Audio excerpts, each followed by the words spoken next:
अस्सलाम वालेकुम, कैसे हो आप लोग। Welcome to Waheed academy connecting with SST by Kuleran Ali. आज हम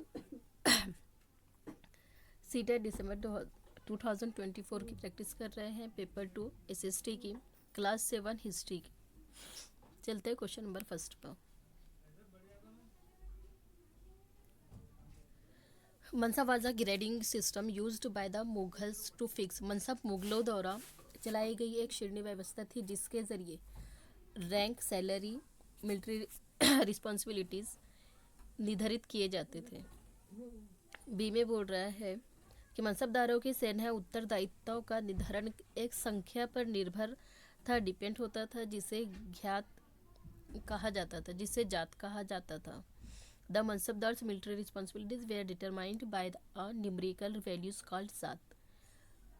तो क्या सही है और क्या गलत है वो दिखाना है हमको। तो ऑप्शन फर्स्ट इज राइट है, ए करेक्ट है कि मनसब उसे कहा जाता था जिसके द्वारा क्या चलाई गई थी, एक श्रेणी व्यवस्था थी, एक सिस्टम हुआ करता था, ग्रेडिंग सिस्टम, जिसमें रैंक आता था, सैलरी होता था, रैंक मतलब पद, पोस्ट, सैलरी, और जो उसकी सेना के उत्तरदायित्व होते थे, ये निर्धारित किया जाता था मनसब में। तो option A is correct answer and B are wrong. B गलत है, ए राइट है। Option first is correct answer. Second question है, गोंड राज्य गढ़ कटिंगा में 7,000 गांव थे। जो गोंड राज्य था, गोंड किंगडम, उसके अंदर कितने घर गढ़ कटिंगा में कितनी, ये क्या था, एक विलेज है जिसके अंदर 70,000 विलेज पाए जाते हैं। तो इसके अंदर 70,000 गांव थे। इसे उल्लेखित किया गया, इसमें किसमें उल्लेखित किया गया है, आइकॉन्ड उदयन के अभिलेखों में, इंस्क्रिप्शन उदयन के इंस्क्रिप्शन में, या अकबरनामा में किसमें बताया गया है। हिस्टोरिकल वर्ड टाइटल ब्रंचेस में, या डिस्क्रिप्शन ऑफ विलियम मेथड, किस में बताया गया है, तो ये बताया गया है अकबरनामा में। Option B is correct answer. Akbarnama में बताया गया है कि गोंड राज्य में गढ़ कटिंगा में 70,000 गांव थे। किसमें बताया गया है, अकबरनामा में बताया गया। Option B is correct answer.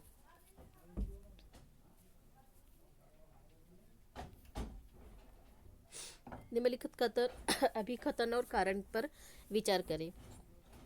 अभिकथन assertion है, स्थानीय जनजातीय लोगों द्वारा पूरी उड़ीसा के जगन्नाथ की कष्ट प्रतिमा बनाई जाती है। The deity was most likely a local god who was later identified with Vishnu. Jagannath मूलतः एक स्थानीय देवता थे जिन्हें आगे चलकर विष्णु का रूप मान लिया गया। तो क्या दोनों भी सही है या गलत है। दोनों असर्शन का एक्सप्लेनेशन कर रहा है आर क्या है, तो दोनों भी क्या है, करेक्ट है, और ए और दोनों सही है, और ए क्या कर रहा है, आर का सही एक्सप्लेनेशन भी कर रहा है। तो option A is correct answer. क्या स्थानीय जनजातीय लोगों के द्वारा पूरी उड़ीसा में जगन्नाथ की कष्ट प्रतिमा बनाई गई थी, क्योंकि जगन्नाथ मूलतः एक स्थानीय देवता थे, उनके लोकल देवता के तौर पर माना जाता था, जिनको आगे चलकर विष्णु का रूप माना गया। तो यहाँ दोनों में क्या बन रहा है, क्योंकि का रिलेशन बन रहा है, इसीलिए सही एक्सप्लेनेशन भी हुआ है। Option A is right. The architectural style of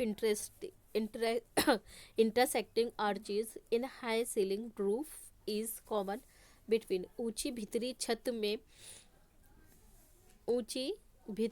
छत में प्रतिच्छेदी मेहराबों वाली वास्तुकला की ये शैली के बीच सामान है। किसके बीच में सामान है, गोविंद देवा temple in Vrindavan and Fatehpur Sikri, Vrindavan का गोविंद देव मंदिर और फतेहपुर सिकरी के महलों में। Option is correct answer.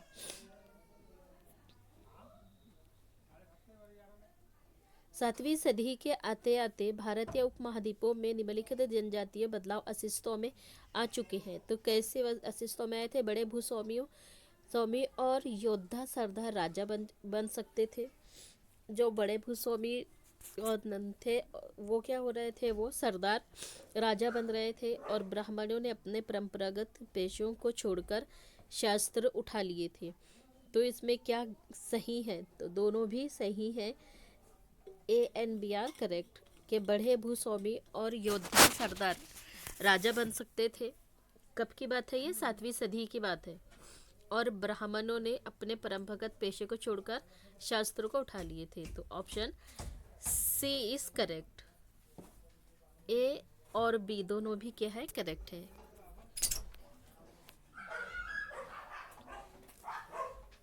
निम्नलिखित कथनों पर विचार कीजिए। तवारीख को सुशेषित कर व्यक्तियों द्वारा उर्दू में लिखा गया। क्या बताना है हमको, सही बताना है। तो कि तवारीख को उर्दू में लिखा गया है क्या। सबसे पहले देखना हमको पता होना चाहिए कि इसे उर्दू में लिखा गया था या पर्शियन में या अरबी में। तो तवारीख को किस भाषा में लिखा जाता था, इसे उर्दू में नहीं लिखा गया था, तो ये कट जाएगा। तो ये किस भाषा में भाषा में लिखा जाता था तवारीख को, तो ज़रा कमेंट में बताना। तवारीख के लेखक नागरों कहाँ रहते थे, नगरों में रहते थे, तो ये करेक्ट है ऑप्शन 2। फिर बोल रहा है कि प्रिय वो अपने इतिहास सुल्तानों के लिए उनसे ढेर सारे पुरस्कार इनाम पाने के लिए की आशा में उम्मीद में लिखा करते थे। तो ऑप्शन 3 सही है, 2 एंड 3 दोनों सही है। चलिए देखते हैं 2 एंड 3 कहाँ पर नज़र आ रहा है हमें। तो option B is correct answer, second and third is right. निम्नलिखित में से कौन सी रचना सूरदास द्वारा संकलित नहीं है। सूरदास ने नहीं लिखी वो रचना दिखानी है हमको। सूरदास ने कौन सी लिखी, सुरसागर भी लिखी है, सुर सरवाली भी लिखे हैं, और साहित्य लहरी भी लिखे हैं। क्या नहीं लिखे हैं, तो उन्होंने साहित्य रत्न नहीं लिखे हैं। तो option C is correct answer. किस क्षेत्र में भूस्वामियों को वेल्लर कहा जाता था। कहाँ के इलाके में भूस्वामियों को वेल्लर कहा जाता था, तो भूस्वामियों को वेल्लर तामिली रीजन में कहा जाता था, तामिली क्षेत्र में। Option B is correct answer.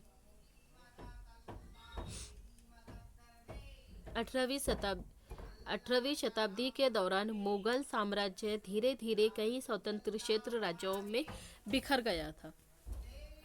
तो क्या है ये, करेक्ट है कथन। असर्शन सही है। क्यों बिखरा था, क्योंकि मुगल सम्राटों की संता के पतन के साथ, उसके खत्म होने के साथ कई प्रांतों, कई इलाकों के सूबेदार और बड़े जमींदारों ने भारतीय उपमहाद्वीप के विभिन्न हिस्सों, अलग अलग हिस्सों में अपनी शक्ति और प्रबल कर ली थी।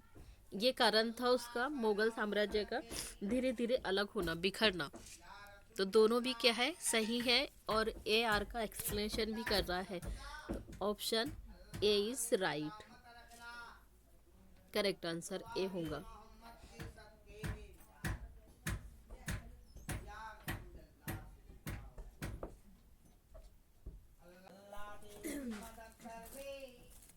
चौराभिलेखों में उल्लिखित इन शब्दों को देखिए और सही उत्तर दीजिए।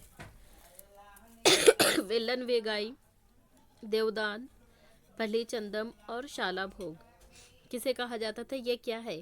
सभी 4 भूमि की श्रेणियां हैं, या चारों माप की इकाइयां हैं, या चारों 4 प्रकार के कर है, टैक्स है, या चारों भी मंदिरों के महत्वपूर्ण अंग है। क्या है ये चारों, तो वेलन वेगाई, देवदान और पलीचंदम और शाला भोग, ये क्या है, ये चारों भी भूमि की श्रेणियां हैं। All four are categorize of land, चारों भी क्या है, सभी भूमि की श्रेणियां हैं। Option A is correct answer. Guru Nanak द्वारा बनाए गए शुरुआती पवित्र स्थान को किस नाम से जाना जाता था। पवित्र स्थान को किस नाम से जाना जाता था। जो गुरु नानक ने पवित्र स्थान बनाए थे शुरुआत में, उसे किस नाम से जाना जाता था, तो उसे धर्मशाला के नाम से जाना जाता था। Option D is correct answer.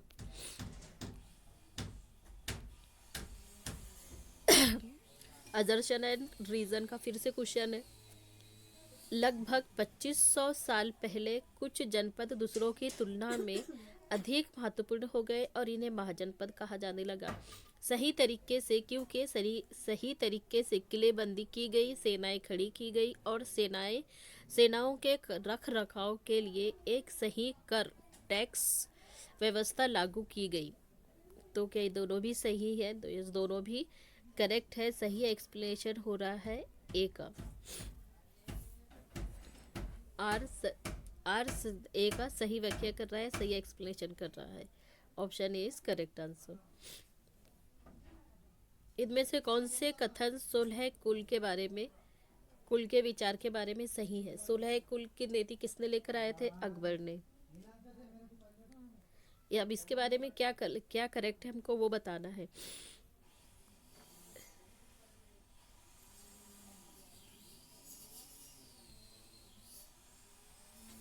सुलह कुल की नीति क्यों लेकर आए थे? ये विचार नैतिकता, ईमानदारी, न्याय, शांति की व्यवस्था पर केंद्रित था। तो ऑप्शन इज तो करेक्ट है। फिर बी में बोल रहा है इस विचार के इर्द गिर्द शासन दर्शन बनाने का प्रयास किया गया था। बी भी करेक्ट है। सी में बोल रहा है शासन के इस सिद्धांत का जहांगीर और शाहजहां ने पालन नहीं किया था।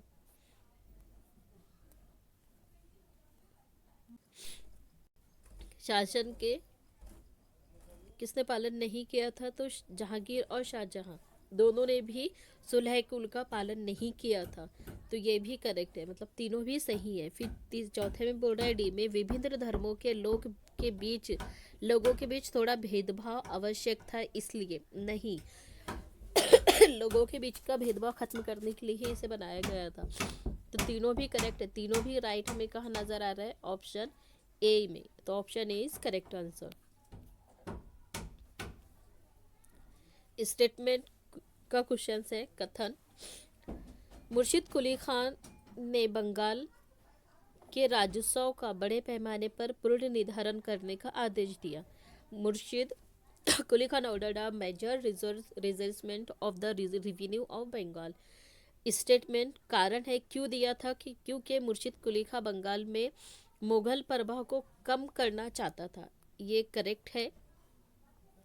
करेक्ट एक्सप्लेनेशन हुआ है क्या? तो यस, करेक्ट एक्सप्लेनेशन हुआ है। दोनों भी करेक्ट है। ए भी सही है और आर भी सही है, और आर सही एक्सप्लेनेशन कर रहा है ए का।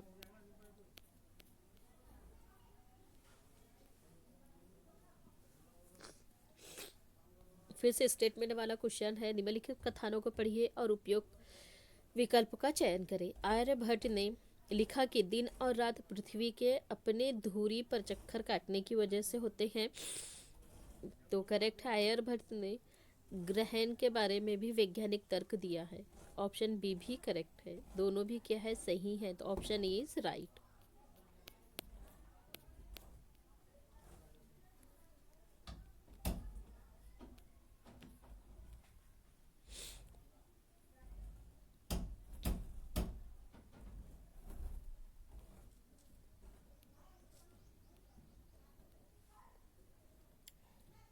सही इनमें से कौन सा सही सुमिलित नहीं है, कौन सा करेक्ट नहीं है वो बताना है। तो ये क्या चीज़ दिए है? मनीग्राम एंड नंदेसाई, ये क्या है? तो ये व्यापार के संघ है। तो ये करेक्ट है। मनीग्राम और नंदेसाई गिल्ड है, एक व्यापारिक संघ है, ग्रुप है व्यापारिक का। फिर बोल रहा है कि शिक्षस्त एंड नस्तलिक, ये क्या है? तो स्टाइल्स ऑफ राइटिंग है।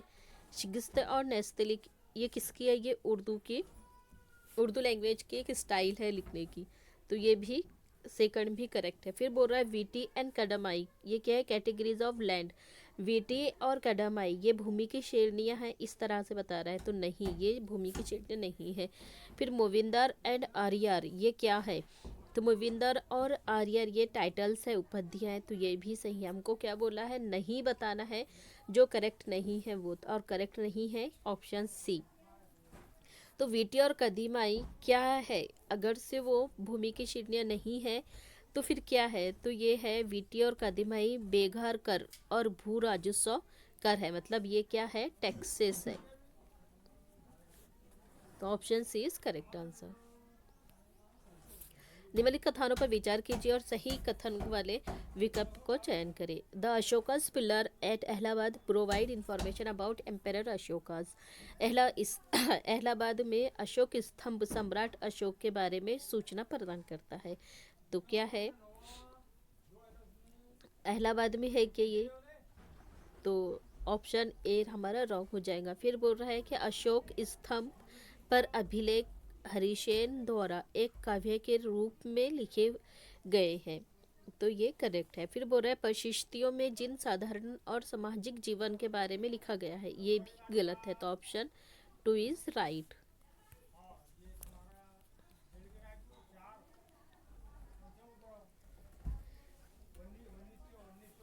आदर्शन एंड रीजन का फिर से क्वेश्चन है।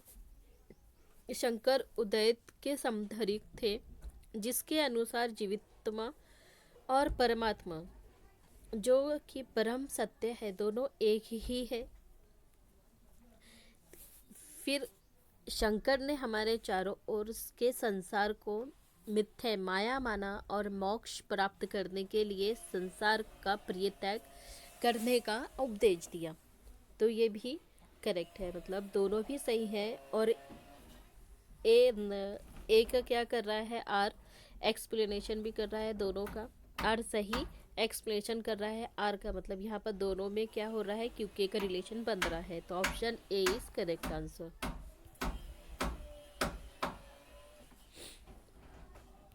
निम्नलिखित में से किस व्यवस्था, किस सिस्टम के अंतर्गत अंदर सिखों ने किसानों से उनकी उपज पर, उनके जो फसल है उस पर उपज पर 20% कर का टैक्स के रूप में लेकर बदले में उन्हें संरक्षण प्रदान किया था? कैसा? तो राखी।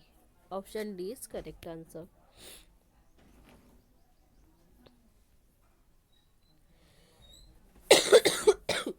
Under Alauddin Khilji, the state brought the assessment and collections of land revenue under its own control. Alauddin Khilji के शासनकाल में भू राजस्व के निर्धारण और वसूली के कार्य को राज्य अपने नियंत्रण में ले आया था।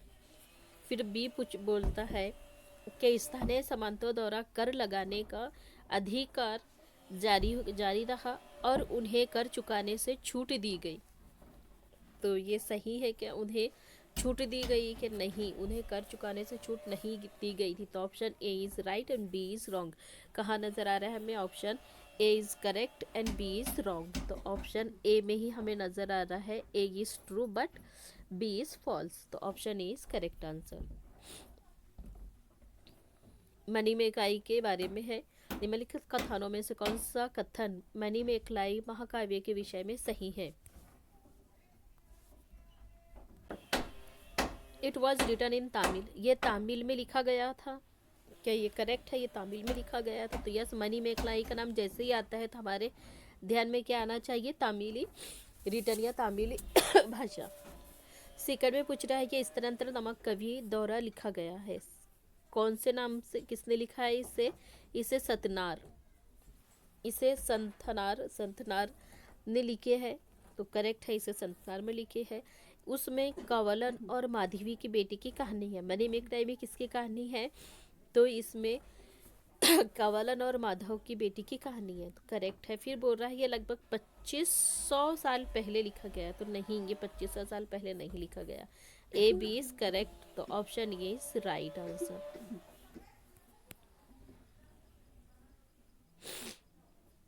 Present day the Ahoms migrate to the Brahmaputra valley from. Ahom लोग वर्तमान समय के से आकर ब्रह्मपुत्र घाटी में बस गए थे। तो अहोम लोग कहाँ से आए थे? अहोम लोग म्यांमार से आए थे। जैसे ही आपको क्वेश्चन में अहोम नजर आए और ये ब्रह्मपुत्र वैली नजर आए, ब्रह्मपुत्र वैली, अहोम लोग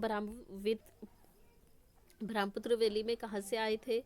आकर बस गए थे। कहाँ बसे थे? ये ब्रह्मपुत्र घाटी में बसे थे। तो आए थे कहाँ से? म्यांमार से आए थे। हम लोग जैसे आपको क्वेश्चन में नजर आए तो म्यांमार में जाएंगे। बसना कहाँ से? आने वाले म्यांमार से, बसे कहाँ पर? ब्रह्मपुत्र घाटी में। Option B is correct answer. निम्नलिखित में से कौन सा कथन 16वीं 17वीं शताब्दी के सूरत से संबंधित सही है? सूरज से संबंधित हमको करेक्ट ऑप्शन चूज करना है। ये पश्चिमी एशिया के साथ व्यापार करने के लिए मुख्य द्वार था, क्या ये करेक्ट है?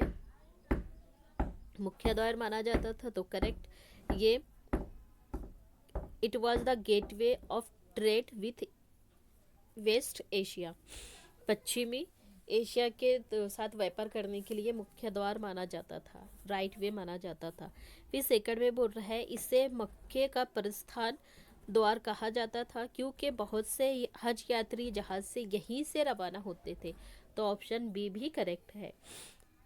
फिर सी में क्या बोलता है? सी में बोल रहा है अंग्रेज इतिहासकारों ओविंगटन के अनुसार किसी भी समय पर भिन्न भिन्न देशों के अंतर्गत 5,000 जहाज इस बंदरगाह पर खड़े देखे जा सकते थे, तो ये गलत है। तो option A and B is correct answer.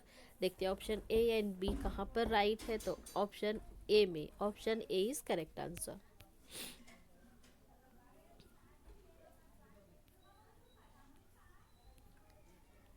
Modern India script such as Devanagari, Bengalis and Tamil have developed from the script. आधुनिक भारत की लिपियाँ जैसे देवनागरी, बंगाली और तमिल का विकास लिपि से हुआ। किस लिपि से हुआ है? देवनागरी, बंगाली और तमिली भाषा का विकास, लिपि का विकास किससे हुआ है? तो ब्राह्मी। तो देवनागरी, बंगाली और तमिली स्क्रिप्ट का विकास का किससे हुआ है? तो ब्राह्मी से हुआ। Option D is correct answer. निम्नलिखित दिल्ली के सुल्तानों को अनुक्रम क्रम में व्यवस्थित करें। क्रोनोलॉजिकल ऑर्डर में इसको लगाना है, दिल्ली सल्तनत को अरेंज करना है। कौन सबसे पहले आया था? तो सबसे पहले कौन है? गयासुद्दीन बलबन, गयासुद्दीन बलबन एक। फिर उसके बाद में आए थे अलाउद्दीन खिलजी, एक नंबर अलाउद्दीन खिलजी सेकंड, तो फोर्थ। फिर इसके बाद में आए थे फिरोज शाह तुगलक तीसरे नंबर पर, तो फिरोज शाह तुगलक को थर्ड नंबर देंगे। फिर खिजर खां, तो ऑप्शन 2 खिजर खां फोर्थ नंबर पर। तो अब हमें ये ऑप्शन चूज देखनी है कि 1 4 3 2 कहाँ किस ऑप्शन में नज़र आ रहे हैं, तो 1 4 3 2 हमें ऑप्शन सी में नज़र आ रहा है, ये हमारा करेक्ट आंसर है। पिस्टक का क्या अर्थ है? जो मुगल वास्तुकला का एक महत्वपूर्ण पहलू है। Which is the meaning of pishtaq, an important aspect of Mughal architecture. क्या मतलब है इसका? तो ये क्या है? मेहराबदार प्रवेश द्वार था। Option B is correct answer.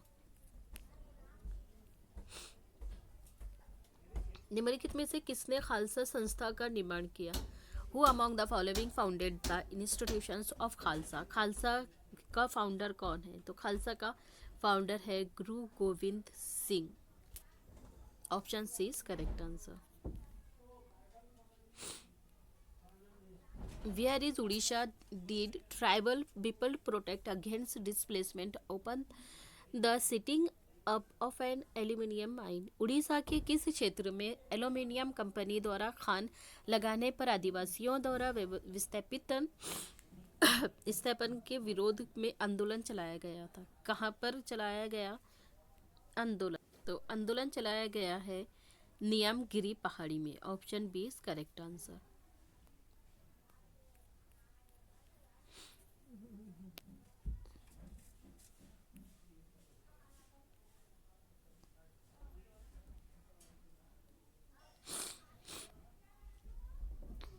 अभिकथन और कारण का, रीजन एंड असर्शन का फिर से क्वेश्चन है। चोल राजा राजेंद्र प्रथम ने अपनी राजधानी में शिव मंदिर का निर्माण करवाया और उसने प्राचित शासकों जो हारे हुए राजा थे उनसे जब्त की गई उत्कृष्ट प्रतिमाओं से इसे भर दिया। राजेंद्र प्रथम का समकालीन गजनी के सुल्तान महमूद ने भारतीय उपमहाद्वीप में अपने अभियानों के दौरान पराजित राजाओं के मंदिरों के धन और मूर्तियों को लूट लिया। और तो ये क्या है? कारण इसका असर्शन तो सही है, अभिकथन करेक्ट है, क्योंकि क्योंकि मध्ययुगीन राजनीतिक संस्कृति में ज्यादातर शासक अपने राजनीतिक बल और सैनिक सफलता का प्रदर्शन प्राचित शासकों हारे हुए राजाओं के उपासना स्थलों पर आक्रमण करके उन्हें लूटा करते थे। तो कारण क्या है? करेक्ट है, दोनों भी करेक्ट है और आर सही एक्सप्लेनेशन भी कर रहा है ए का, तो option C is correct answer. Kabir ने उनके समय के औपचारिक धर्मों को चुनौती दी। किनके समय के?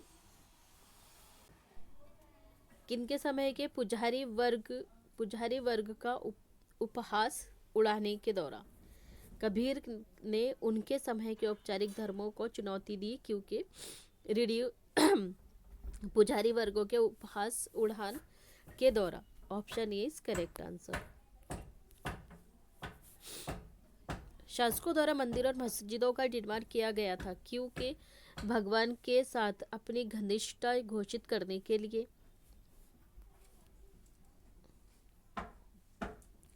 तो ऑप्शन ए करेक्ट है। फिर बी में पूछ रहा है शक्ति और वैभव प्रदर्शन के लिए, भी करेक्ट है। डिमोनिस्ट्रेट पावर एंड वेल्थ, किसके लिए वो करते थे? कि उनकी घनिष्ठता बताने के लिए किया जाता था, और फिर उसमें पावर और वेल्थ के लिए मंदिर और मस्जिदों को निर्माण किया जाता था।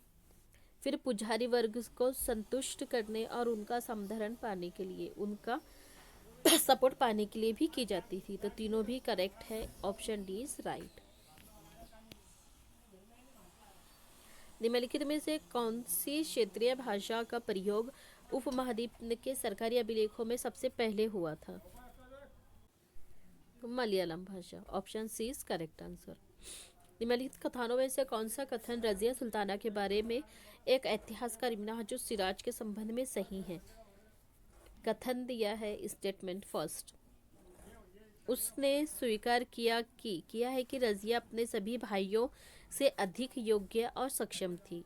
कैसी थी? अपने सभी भाइयों से ज़्यादा क्वालिफाइड भी थी और उसमें बहुत सारी एबिलिटीज़ भी थी।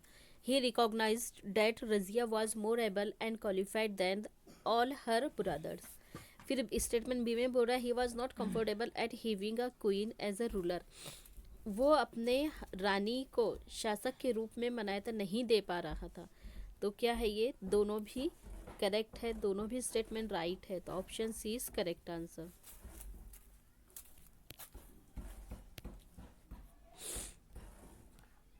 दिल्ली की वास्तुकला के इतिहास की कक्षा में चर्च के एक समय शिक्षक को जोर देना चाहिए किस पर? पेडो सामाजिक दावे और प्रभुत्व पर, ऑप्शन ए पर। Option A is correct answer.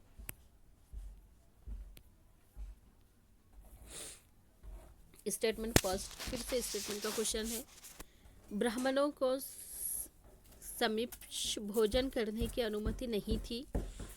Option B में बोल रहा है कथन बी में, क्योंकि बुद्ध धर्म पुराण जो बंगाल में रचित 13वीं शताब्दी का संस्कृत ग्रंथ है ने स्थानीय ब्राह्मणों को कुछ खास किस्मों की मछली खाने की अनुमति दे दी।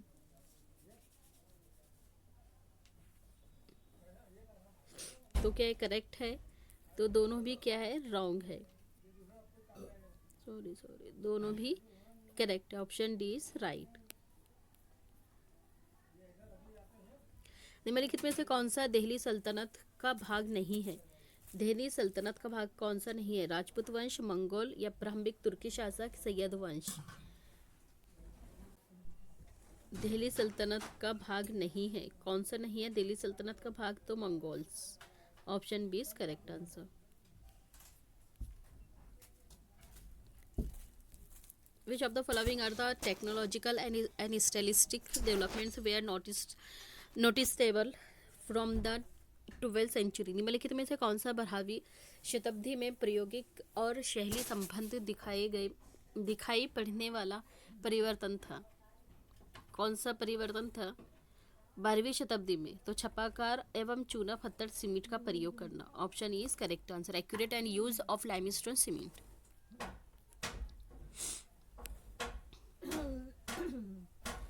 फिर से स्टेटमेंट का क्वेश्चन है। स्टेटमेंट फर्स्ट कथन है 12वीं शताब्दी के अभिलेख को संकेत करते हैं, इशारा देते हैं किस तरफ कि वर्ण और बजाय जाति समाज के संगठन का आधार बनी। फिर स्टेटमेंट 2 में बोल रहा है एकता के विचार को प्रोत्साहित करने के लिए कई जनजातियों और विशेषघात प्राप्त शिल्पकारों को जातियों का दर्जा दे दिया गया। तो क्या सही है? स्टेटमेंट कौन सा वाला करेक्ट है? तो स्टेटमेंट फर्स्ट सही है, स्टेटमेंट सेकंड गलत है। Statement first is right and second is false. Option B is correct answer. फिर से स्टेटमेंट का है कुशनाज रूलर के बारे में। सिल्क रूट पर नियंत्रण रखने वाले शासकों में सबसे मशहूर था कौन? कुशांस राजा। कुशानों ने मध्य एशिया और पश्चिम उत्तर भारत पर शासन किया और वो सबसे पहले सोने के सिक्के जारी करने वाले शासक थे जिनका उपयोग व्यापारियों ने किया। क्या दोनों भी करेक्ट है या रॉन्ग है? तो दोनों भी क्या है? करेक्ट है, but second is not link to. कथन ए और दोनों सही है, परंतु कथन सेकंड ए का संबंधित नहीं है, सही से रिलेशन नहीं बैठता है। Option C is correct answer. फिर से स्टेटमेंट का क्वेश्चन है प्रत्युक राजवंश के राजा शासक होने के अपने नैतिक अधिकार पर बल देना चाहते थे। King in every dynasty wanted to emphasis it their moral right to be ruler. Second statement में बोल रहा है king constructed places of worship to proclaim their close relationship of God. ईश्वर के साथ अपने घनिष्ठ संबंध की उद्घोषण करने के लिए राजाओं ने उपासना के स्थानों का निर्माण किया। क्या सही है? तो दोनों भी स्टेटमेंट सही है और क्या कर रहा है ए बी सेकंड कथन पहले कथन का सही से एक्सप्लेनेशन भी कर रहा है। तो ऑप्शन बी इज राइट। जगहों और समुदायों का उनके शिल्प कला के साथ सुमेल करें, मैच करना है। कम्युनिटीज और प्लेसेस का क्राफ्ट का बिदर, सूरत, पंचाल और सैलियार कौन किसके साथ लगा हुआ है? तो सबसे पहले बिदर देखेंगे हम। बिदर का तांबे और चांदी इसमें जुड़ाव का काम होता था बिदर में। तो ए का फोर कहाँ पर है? ए का 4 3 जगह है, ए बी और डी, मतलब सी नहीं हो सकता आंसर, तो सी को हटा देंगे। फिर बी सूरत, सुनहरे गोटा किनारे वाले कहाँ बनाए जाते? बुनाई कहाँ होती थी? लोहा संबंधित काम कहाँ होते थे? तो सूरत में टेक्सटाइल है किसकी? गोल्ड लेस बॉर्डर की, सुनहरे गोटा किनारे वाली कपड़े तैयार होते थे सूरत में। तो बी का 3। फिर सी का है पंचाल। पंचाल कहाँ पर? तो पंचाल लोहा संबंधित लोहार के काम होते थे 1। एंड डी में क्या बचता है? सैलियार। सैलियार क्या है? एक बुनाई है 2। तो option D is correct answer.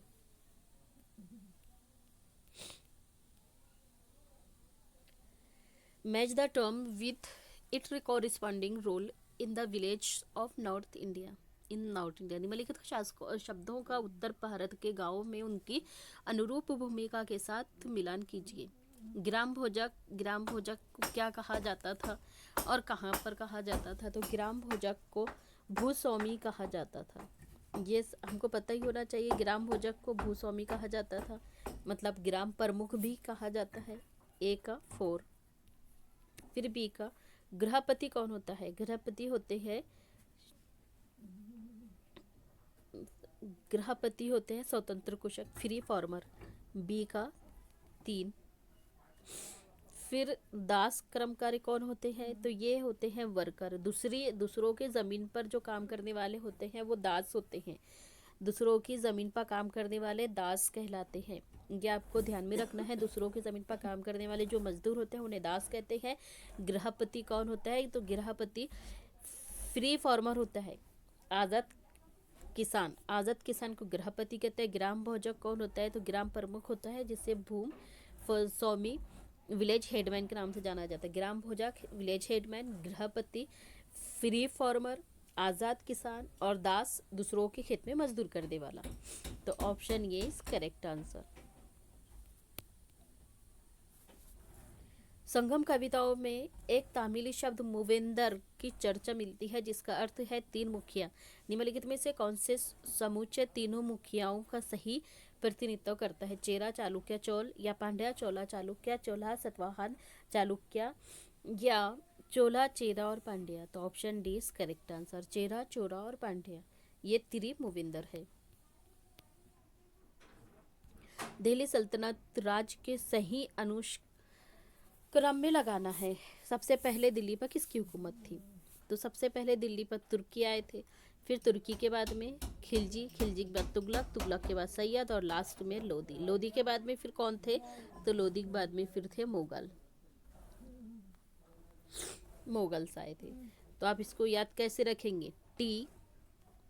के TUSL,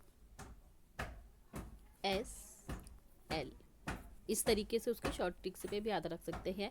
या तुर्की, खिलजी, तुगलक, सैयद, लोदी और लास्ट में मुगल। तो ऑप्शन ये इज करेक्ट आंसर। फिर से मैच द पेयर है, बुक्स है सॉरी डांस है, और इधर उसके स्टेट्स दिए गए हैं, कहाँ पर कौन सा डांस, कहाँ से कौन सा डांसेस है वहाँ का। भारतनाट्यम, भारतनाट्यम कहाँ का है?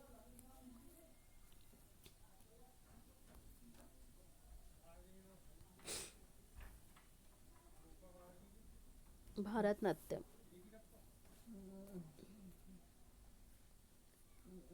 एक, भारतनाट्यम तमिलनाडु, बी। फिर कथकली, कथकली कहाँ का है? कथकली है केरल का, तो 2 का सी। 3 का यक्षगानम, यक्षगानम कहाँ का है? तो यक्षगानम है, सॉरी ये है कर्नाटक का, डी। और लास्ट 4 है कुचिपुड़ी, कुचिपुड़ी कहाँ का है? तो कुचिपुड़ी है मणिपुर का, कुचिपुड़ी मणिपुर का, ई। और नहीं, सॉरी कुचिपुड़ी है आंध्र प्रदेश का, कुचिपुड़ी आंध्र प्रदेश का। भारतनाट्यम तमिलनाडु, कथकली केरल और यक्षगानम ये है कर्नाटक। तो 1 का बी, 2 का सी,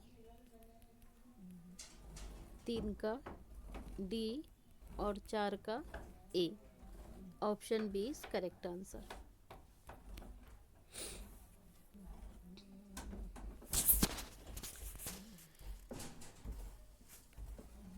मुगल एम्पायर के बारे में, उसके ख़त्म होने के बारे में क्वेश्चन दिया है। मुगल साम्राज्य के पतन के कारणों को क्रम में लगाना है, सीरीज में लगाना है। प्रशासन की कार्यकुशलता का विघटन या फिर ईरानी और तुरानी मूल के अभिजातों के पारस्परिक प्रतिद्वंदिता या सेना एवं वित्तीय संस्थानों का कम होना या नादिर शाह और अहमद शाह अब्दाली द्वारा आक्रमण। क्या सही है? सबसे पहले क्या हुआ था इसके ख़त्म होने के कार्य में, पतन के कार्य में? तो सबसे पहले हुआ था सबसे पहले सेना और वित्तीय संस्थानों का कम होना हुआ था। तो ऑप्शन फर्स्ट सी पर लगाएंगे, हम पहले सी लेंगे। फिर उसके बाद में प्रशासन की कार्यकुशलता का विघटन हुआ था, ब्रेक डाउन हुआ था एडमिनिस्ट्रेशन का, सेकंड नंबर पर, तो ए आएगा। फिर थर्ड पे बोलता है कि नादिर शाह और अहमद शाह अब्दाली ने क्या किए थे? उस पर आक्रमण किए थे। तो ऑप्शन डी, बी नहीं होगा, कंपटीशन नहीं था। तो option C is correct answer, A B D.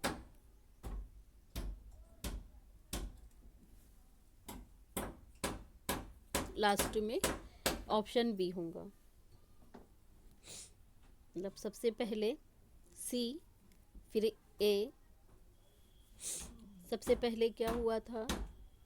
सबसे पहले सेना कम हुई थी, फिर उसके बाद में एडमिनिस्ट्रेशन टूटा था, फिर उसके बाद में नादिर शाह और अहमद शाह अब्दाली ने आक्रमण किए थे, और लास्ट में ईरान और तुरान में क्या हुआ था, कंपटीशन हुआ था। तो B, option C is correct answer, CADB।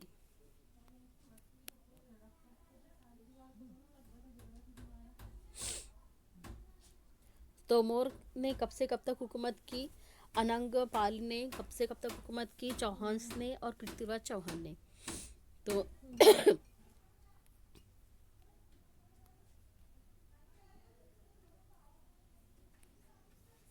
तोमरों ने हुकूमत की 1165, मतलब एक का 3, 1165, एक का 3। फिर अंगपाल ने हुकूमत कब से कब तक की, तो 1130 से 1145 तक, बी का 4। चौहानों ने हुकूमत कब से कब तक की, तो चौहानों ने हुकूमत की 1165 से 92 तक, 2। एंड डी में है पृथ्वीराज चौहान की हुकूमत का टाइम पीरियड, तो 1175 से 92 तक, एक। तो ए का 3 ऑप्शन बी में है, यही हमारा करेक्ट आंसर है।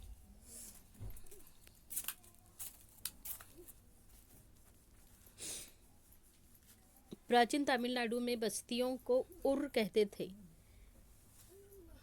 किस लिए, खेतिहर किसानों को।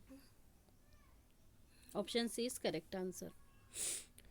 फारुखसियार, शाह आलम सेकंड, अहमद शाह और आलमगीर किसकी कब तक की हुकूमत रही।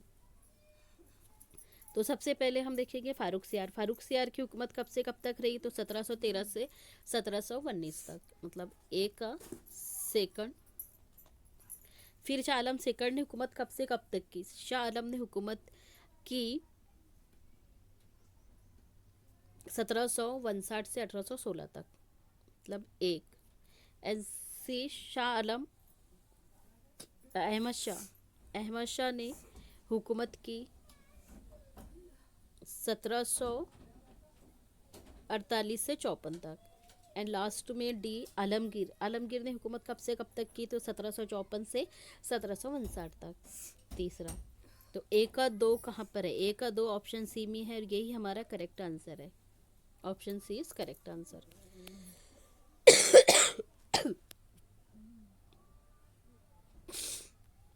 उत्तराधिकारी की सहायता प्रथा का अर्थ क्या है।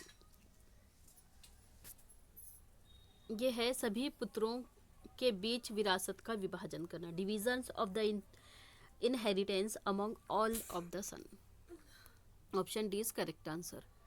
मराठी में लिखे भक्ति गीतों को किस नाम से जाना जाता है, तो अभंग के नाम से। Option D is correct answer.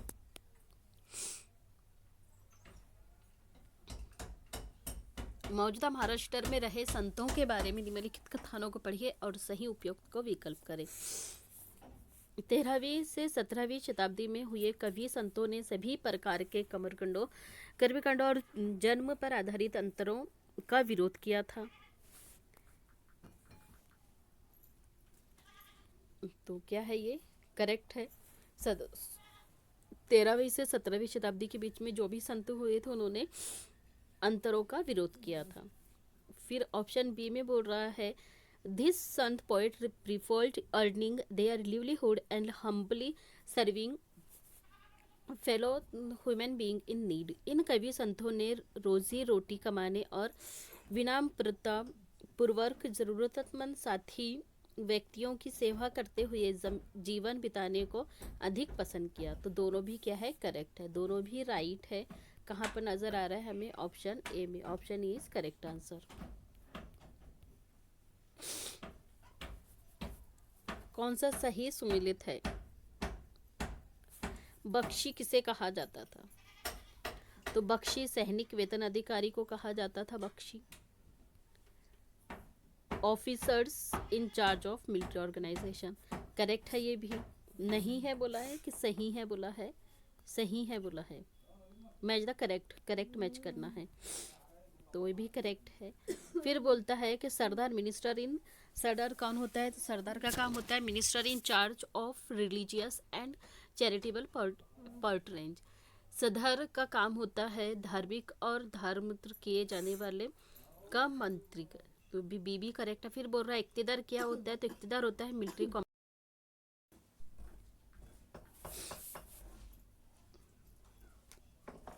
इक्तिदार कौन होता है, तो ये सेना कमांडर होता है, मिलिट्री कमांडर, ये भी करेक्ट है। फिर बोल रहा है कोतवाल कौन होता है, तो कोतवाल होता है officers in charge of town administration. कोतवाल नगर का पुलिस अधिकारी होता है। ऑप्शन डी भी करेक्ट है, चारों भी ऑप्शन करेक्ट है। चारों ऑप्शन हमें कहाँ नजर आते हैं, ऑप्शन बी में, ये हमारा करेक्ट आंसर है।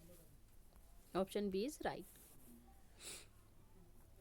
मध्यकाल में जनजातीय समूहों के बारे में हमें बहुत कम जानकारी है। क्यों बहुत कम हमें जानकारी है, क्योंकि वो लिखित दस्तावेज नहीं रखते थे, इसलिए उनके बारे में कम जानकारी उपलब्ध है। They did not keep written record, so there of is less information. Option A is correct answer.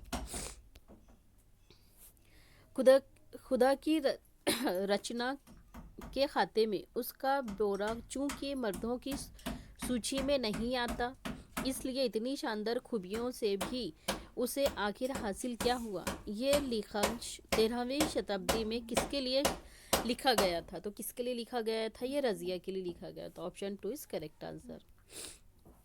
12वीं शताब्दी में प्रयुक्त औद्योगिक के संबंध में निम्नलिखित कथनों में से सही क्या कथन है। Arches were constructed to transfer the weight of the superstructure. मेहराबों का निर्माण अधिरचना के भार को स्थानांतरित करने के लिए किया जाता था। क्या ये करेक्ट है? किसके लिए किया जाता था अधिरचना के भार को रखने के लिए, तो ऑप्शन ए तो करेक्ट है। फिर बोल रहा है मेहराब का मध्य भाग आधारशिला कहलाता था, तो नहीं, ये आधारशिला नहीं कहलाता था। ऑप्शन बी गलत है, तो ऑप्शन ए इज राइट।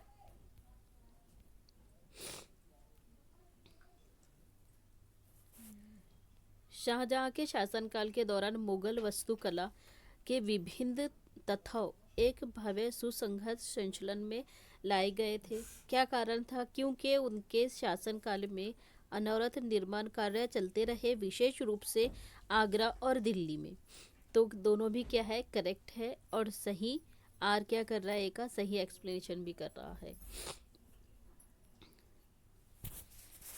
फिर से अभिकथन का क्वेश्चन है, आदर्शन है कि जनजातियों की संस्कृति परंपरा जिसमें उनकी भाषा और संगीत भी शामिल है बहुत समृद्धि और विशिष्ट होते थे, तो करेक्ट है। जमीन, जंगल, घास के मैदान और पानी पूरे कुंभे की समाप्ति मानी जाती है, जिनका उपयोग सभी एक साथ मिलजुल कर करते थे, तो ये भी कारण भी सही है। दोनों क्या है, सही है। और आर ए का वाक्य भी कर रहा है, एक्सप्लेनेशन भी कर रहा है, तो option D is correct answer. वतन जहांगीर वे are given by Akbar to which of the following chiefs. Akbar ने निम्नलिखित में से किन सरदारों को वतन जहांगीर दिया था? किसे वतन जहांगीर दिया था? तो सिसोदिया राजपूतों को। Option C is correct answer. Which of the following statement is true about technological development in temple constructions from the 12th century? The weight of super structures was carried by the shikhara. निम्नलिखित में से कथनों में से 12वीं सदी के मंदिर निर्माण के बारे में बताना है, टेक्निक के बारे में। तो अधिरचना का भार शिकारों पर डाल दिया जाता था। ऐसा है कि उस भार जो शिकारों पर डाला जाता था क्या? तो नहीं, ऑप्शन ए गलत है। फिर बोल रहा है निमार में बालुआ पत्थर और या पत्थर के छोटे टुकड़ों को मिलाया जाता था, मिक्सचर का तेजी से प्रयोग होता था, तो ये भी नहीं होता था। दोनों भी रॉन्ग है। दोनों रॉन्ग किस ऑप्शन में नजर आ रहे हैं? ऑप्शन 4 में। ए और बी दोनों भी क्या है, सही नहीं है। Which of the following is not a correct? ग्राम भोजक के बारे में क्या गलत है वो बताना है, क्या सही नहीं है वो बताना है। ग्राम भोजक के बारे में, ग्राम भोजक कौन होता है? तो ये न्यायाधीश और पुलिस का काम नहीं करता है, ये गलत है। जबकि ग्राम भोजक पुलिस का और न्यायाधीश का भी काम करता है। फंक्शन ऑफ जज एंड पुलिसमैन का काम करता है। ये अक्सर एक ही परिवार के लोग इस पद पर पीढ़ी दर पीढ़ी रहते हैं, करेक्ट है। फिर इनकी ज़मीन पर इनके दास और मजदूर काम करते हैं, ग्राम भोजक, करेक्ट है। गांव का कर वसूलना, जो टैक्स होता है उसको वसूलने का काम करते हैं और राजा अक्सर इन्हीं को सौंप देते हैं। तो ये भी करेक्ट है। क्या बता रहा है इसमें कि ये पुलिस के और जज का काम नहीं करते हैं, तो ये गलत है क्योंकि ग्राम भोजक पुलिस और जज का भी काम करता है। तो ऑप्शन डी रॉन्ग है, रॉन्ग पूछा है हमें, तो option 4 is correct answer. The Mughal revenue systems with its on schedule of revenue rates for individuals crop was called. Mughal राजस्व व्यवस्था जिसमें हर फसल के लिए राजस्व दर की अलग सूची बनाई गई, उसे क्या कहते हैं? उसे जब्त कहा जाता था। Option 2 is correct answer. The last question, Bharat के किस क्षेत्र में आदिवासी समुदाय की घनता सबसे अधिक है? कहाँ पर सबसे अधिक पाई जाती है आदिवासी कम्युनिटीज? तो ये पाई जाती है ईस्ट इंडिया में, पूर्व भारत में। Option 3 is correct answer. ये थे हमारे क्लास 7 की हिस्ट्री पर कुछ क्वेश्चंस। मोस्टली ये क्वेश्चन 100 बिलो 100 अबो तक है। वीडियो पसंद आए तो लाइक कमेंट शेयर करना, सब्सक्राइब करना ना भूले। थैंक यू, जज़ाकल्लाह, अल्लाह हाफिज़।